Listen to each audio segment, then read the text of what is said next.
Hello, welcome to First Do training. First Do is a web-based program used out in the field to provide information about a location, primarily on the commercial side. Various information it can provide can be in regards to various hazards to be mindful of, means of egress, the location of fire service features, and general information about the business on site. Some may remember using this program as we have been using First Do for the last few years, while some may not be familiar with it at all. This training is created as a refresher and to introduce First Do so everyone can be on the same page. Some may not know what a pre-plan is, or in this case a pre-incident plan. Both names are interchangeable. Per-NFPA is defined as a document developed by gathering general and detailed data that is used by responding personnel in effectively managing emergencies for the protection of occupants, responding personnel, property, and environment. In general terms, it's an ability to provide a document that shows different hazards, ways to navigate as far as egress, also along with how to just navigate through a building in general, and also explaining different fire service features so that we can effectively do our job. The First Do program can be found on the tablets located on all of our fire units, along with the MFMD computers that have the program added to those individual computers. It can also be located on the internet by going onto Tech Services page, clicking on GIS, then locating the tab for First Do. There are two ways to log into First Do. The top login is if you're going to be using it for your MCT. If you're going to be on an iPad, you'll use the bottom login shown here. The bottom login, you'll put in your unit and your shift at mesaaz.gov. Your password will be MFMD and your unit. The examples are shown right here. Once logged in, you'll see this view, which is our responder view or response view. This is the area that will show up on our MCTs to help us with locating various fire service features, street names, addresses, and things of that nature. At the top of the screen, you'll see this tab right here. This is our alarm tab. If you click on that, it'll actually drop down to show all the various incidents that are open at the time. This next one is if you want to make a phone call, and then also if you need to see the weather. Will sometimes show this. There are times where we may have this actually turned off, so it would be unavailable. As you look at the rest of the screen, you see a lot of different fire service features that have already been added around this location. People who have access to adding these into this pre-plan are fire service crews, connectors, along with fire prevention. Tech Services also will add in addresses that may pop up as they come live in the system, along with adding different names for the streets and any other features that we may not have access to. This is the second responder view. This is where it's showing all the various incidents that are open at this time. If you click on this tab, like I said, it'll show them or it'll make them all disappear. If you were to click on a specific location that's open, it'll direct this pre-plan to that location and show any fire service features that have already been created there. As you can also see, there are some homes that doesn't have anything around it. It just means that there's no pre-plans that have been completed for that location. Here we are in the pre-planning view. As you can see over to the left, you can show that we're actually in pre-plans. This is where we're actually going to add any sort of fire service features. You can add contact information, various hazards, and any applicable information that could be used out in the field. If you want to actually create a pre-plan, you need to make sure you are in pre-planning. If you're in the response view, you will not be able to create anything. So make sure that you're in the correct one when you open up your iPad to create a pre-plan. In the responder view, as we stated, you have your open incidents at the top screen. If you click on that, it'll take you to that location, but then it'll also show you the type of incident that it is. It may have a different icon such as an EMS symbol, a fire symbol, or even a hazmat symbol.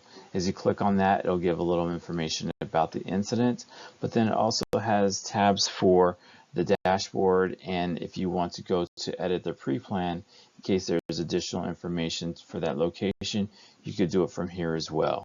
As you click on that dashboard, it'll open up to provide you more information in the responder view. There are a couple extra icons over to the right that will help you with gathering information. The first one that's highlighted right now is the home screen. If you click on that, that'll bring up information about a specific business that you're trying to get information about. The second one is the toggle flag that Google has added into the program. You can click this on and it'll show all the various businesses that are around this area. You can also turn it off and all those will disappear. This will be only if you need to know about the different information. If you don't and you just need to focus on the specific business that you're involved with, just turn it off and all the other ones will disappear. Another feature we have is Google Street View. With my laser pointer, I'm circling around the person with a circle underneath him. If we click on this, this will actually take us to the closest street view point that Google has in their mapping system. We've integrated that with First View to help us with getting better information with photos. The focus of this one right now will be 1400 South Dobson Road, and I'll show you on the next tab. After clicking on Google Street View, it actually took me to the front door of the Banner Desert Medical Center. You can still navigate around if you need to by clicking on the arrows if you needed further information. So if you're not involved in an incident, but even in still the responder view, you can go to any location by just finding the White House with the green circle around it. If you click on it, it'll open up a little information about it, but then you can access the dashboard or the pre-plan from this location. This will be your starting point for a specific location. If you'd like to get a better understanding of the location as a whole and you want to see just the different layouts from different angles, you can actually click on the map tilt button, which is the bottom button over here on the left. Once you open that, it'll give you your two arrows, which you can rotate your entire view 360 degrees. Another feature that we have is the Eagle View 360. We have a house over here to the bottom right with a 360 in it. If we click on this, what this will do will provide a low altitude image of the structure. It'll also open up tabs where you can rotate this location 360 degrees, either counterclockwise or clockwise as well. Alright, so we've decided that we want to learn more information about a specific location. We've opened up the house, which popped up the bubble for dashboard and pre-plan. We'll click on dashboard and we'll go from there. So you've opened up the dashboard. Now it's going to give us some information that could be helpful for us. First off, we have the address, and then we go down a little further, and it'll give the building type. And in this case, it's a warehouse. After that, it has various tiles, which could be fire service features, or it could be other pertinent information that's been added either by fire prevention, tech services, the building department, or even the connectors themselves. If it doesn't have anything here, it may not have anything at this location, or it just hasn't been completed yet. As you scroll down, you'll have information about the assessor, building department, fire prevention will even add information here, but then also it could have contact info and phone numbers that could be needed at a later time. The dashboard can take up a lot of your screen, so if you like, you can actually click on this minimize button. We'll shrink it down to the left side. If you need to gather more information, you can still use the scroll bar and it'll scroll down to get whatever information that you're looking for. Okay, so now we want to create a pre-plan. As you can see here, you've clicked on the home button, which has opened up the bubble for dashboard and pre-plan.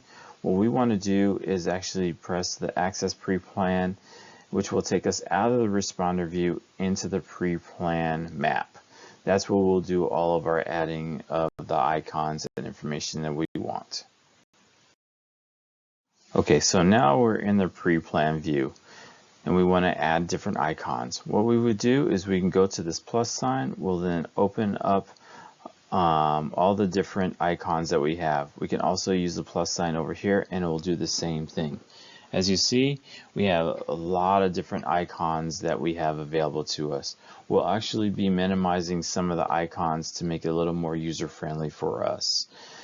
Once you've done that, it'll click on, let's say you clicked on the alarm panel, it'll open up that and you can place that in a specific location.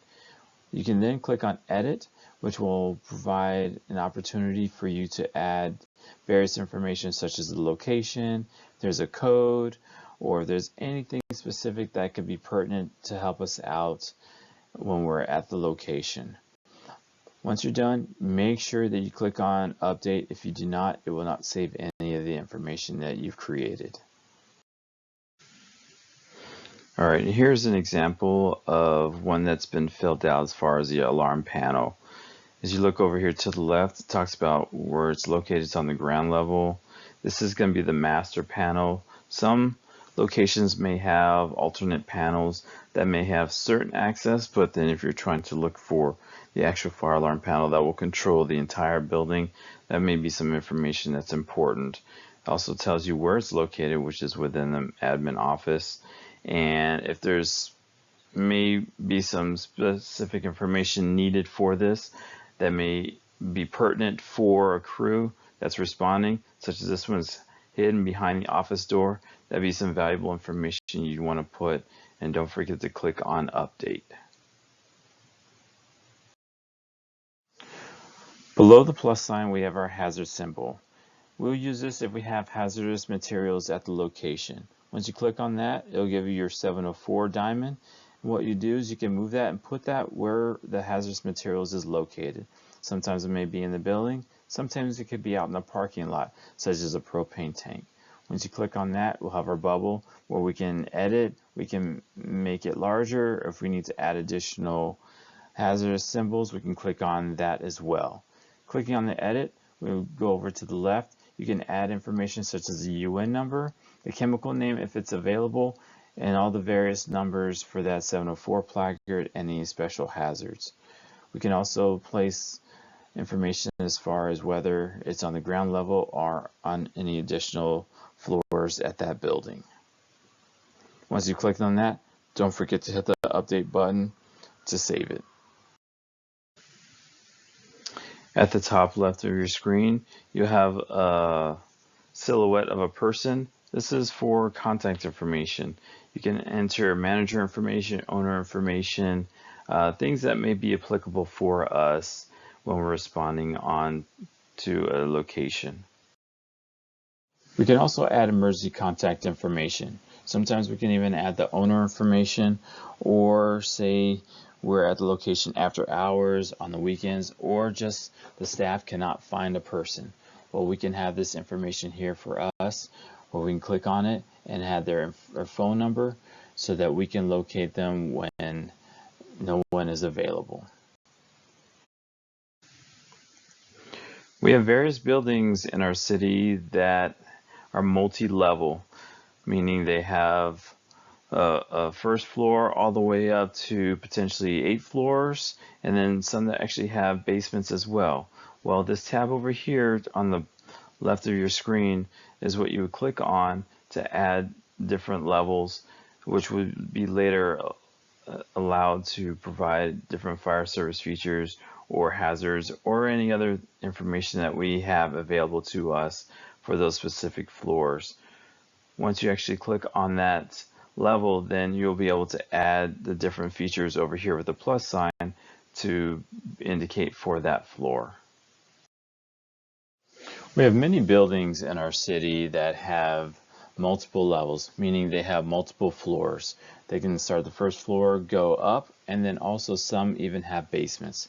Well, this location or this spot on first due will allow us to add those various floors. Once we add those, we can then go to the plus sign and add the various fire service features or various information that we may need to indicate for those specific floors. Many businesses are in buildings that are not just rectangular or square in shape. Some are oblong, some may be circle, some may have just various shapes that just fit for their business needs. And indicated in this building is showing just that. What we can do to help indicate those specific buildings, we have a pen right here, which is our annotation tool. What we could do is we click on all the different corners or the edges of that building, and then we can shade that in with the various colors that we have available to us over here to the left. We can also add text such as the building number, if there's a letter that's indicated for it, or anything pertinent that's very specific to this location, we can add that in the text. This is something that could be slightly more advanced if you have the opportunity to do. If you don't, then it's okay. It's not going to be completely expected. Expanding on the annotation tool, you can use the ruler to provide distances between two different points. An example where this is useful is for marking distances from a fire hydrant to a particular point. This could be helpful in certain trailer parks that are limited with fire hydrants and needing to know how far it would be with available hose you have on your truck. Simply click on the point and drag and it will provide the distance for you. Something else that I wanted to bring up to you in relation to various locations, say like that suite that we just looked at, it had maybe just a main address, but then you have all the various suites that may be in this location. When we're clicking on to create a pre-plan, we want to make sure we use the home address itself. The reason why is because when we click on this, it'll provide us the ability to make any editing for all of these various suites or apartments or condos, however it's labeled for that location. If we were to create something in, say, suite 102, but then we want to try to go edit it at a later time, we may not be able to because we may not know further along the time, in case someone else were to go in to create additional editing to this location, that it was done in suite 102. So what I'm saying right now is just to make sure it's created under the home address itself, and then if you need to create it at 102, do it under this main tab. We'll explain this further as we create our pre-plans as well. Say we have a location such as this, which is an apartment complex. This could be a business office, could be a strip mall, things like that. We'll see we have our home tab right here, and then we have all the individual clone addresses, which are the suites. This one says laundry, office, things of that nature. When we're actually creating a pre-plan, we want to make sure we do all the work under this home tab. The reason why is because at a later time, if we need to make any editing and say it's under suite 1013, we may not know that the work had been completed in suite 1013. And so when we need to make any changes, it may be difficult. So what I'm saying is make sure we do it all under here, but then we can even make the information for 1013, but under the home tab. On this screen, you see all of the different icons for the location. They're all bold and you can see them fairly well. These are all done under the home screen right here. And so if we need to make any sort of editing, we would be able to. And be able to move them. If we need to change or add any information, we would be able to make those here.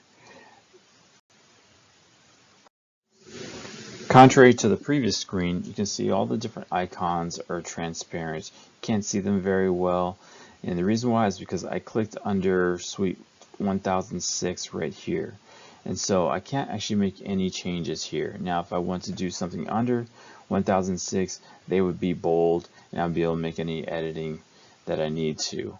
But contrary to that, if I need to make any changes under here, I wouldn't be able to because I'm under the wrong tab that it was created. So that's why we want to do everything under the home screen, so we can make all of our changes in editing available to us, and we know where to go to make them.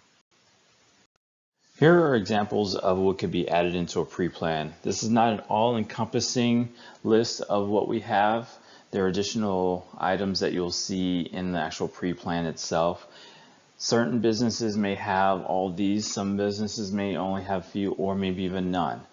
If you do find that a business that you're completing a pre-plan for does not have an actual item on that list, feel free to get a hold of us and we'll work toward getting that icon added so that you can have it for your own pre-plan.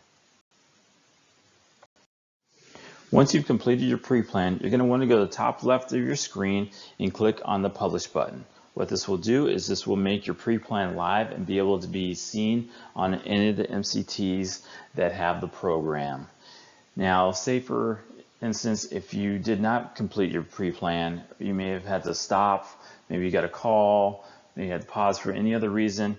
What we were using the draft button for is to at least save some of the work that you've completed. Well, I'm actually going to say to not use the draft button at all. It has been found that you would click on the draft button, go back at a later time and find out that the work that you completed is no longer there. So if anything, at least just click on the Publish button to save whatever work that you do have so that you don't have to replicate all that effort all over again.